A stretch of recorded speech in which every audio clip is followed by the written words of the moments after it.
What's up YouTube? Welcome back to the channel, guys and girls. You're watching me, EMKWAN, here on EMKWAN Reviews with this brand new budget smartphone from the guys at HTC, the HTC U12 Life.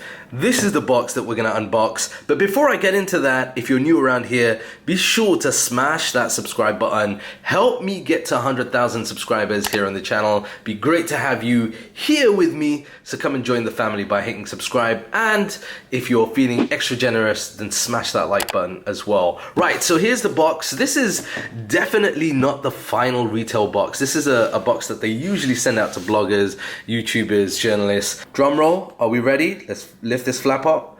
Here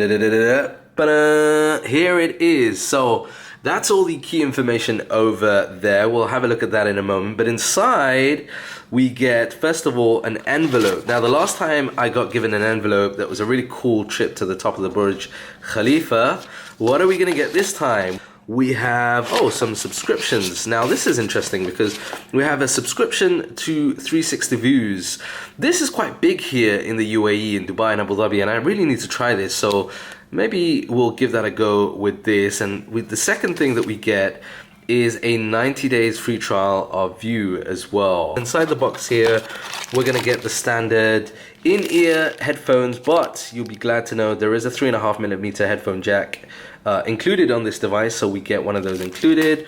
We also get a USB-C sync charge cable. Incidentally, the battery on this is really impressive. 3,600 milliamp hour battery, which should, last you more than a day with use. What else do we get? I think in here we're probably gonna get the power brick included. There we go. Now let me give you a closer look at what you can expect. So to begin with, we have a fingerprint sensor, which is there at the back.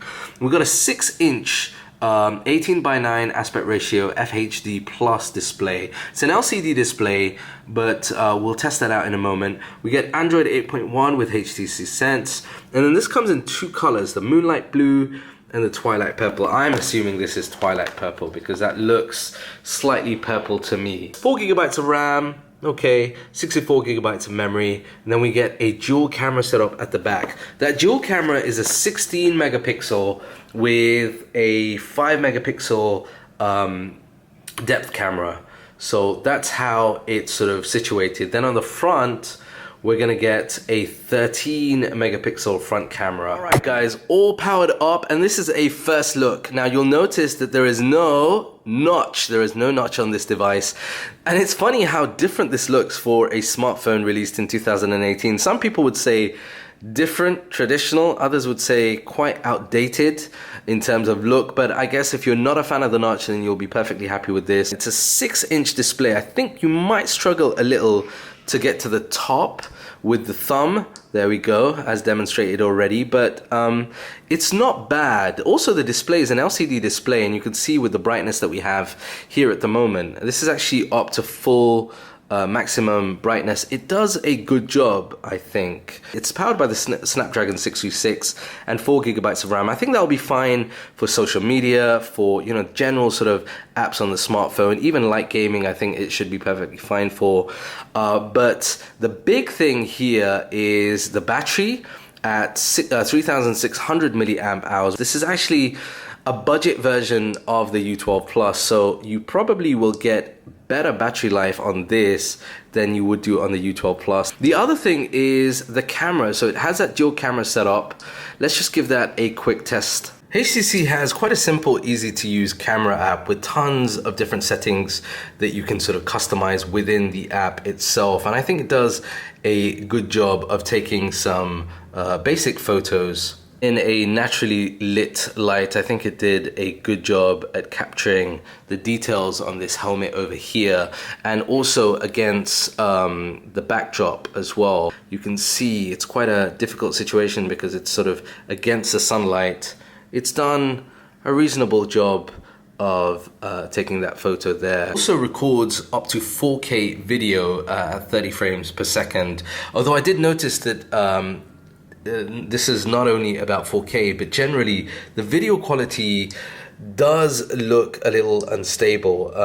It doesn't do a very good job of keeping that sort of balance. I've got sort of shaky hands anyway, but I think it could have done a better job there on the video. So, guys, this is it. This is the HTC U12 Life. My first impressions are that it's a nice phone. I mean, it's a phone that's definitely built off the success and legacy of the U12 Plus, but at a budget price point. It still has, you know, some way in terms of other smartphones at this price point in this budget market or sector. In this part of the world, this is going to set you back at about 1,099 dirhams.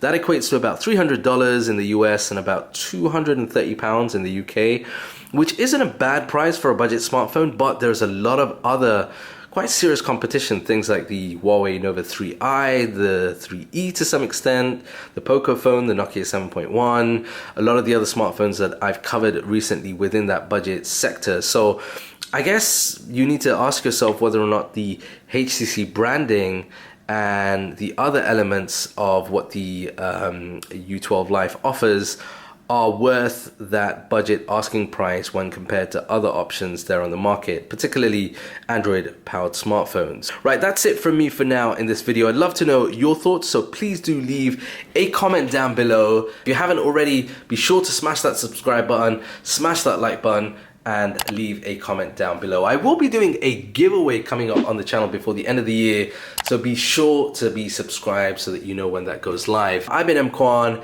This is the HTC U12 Life. I'll see you in the next video. Peace and blessings.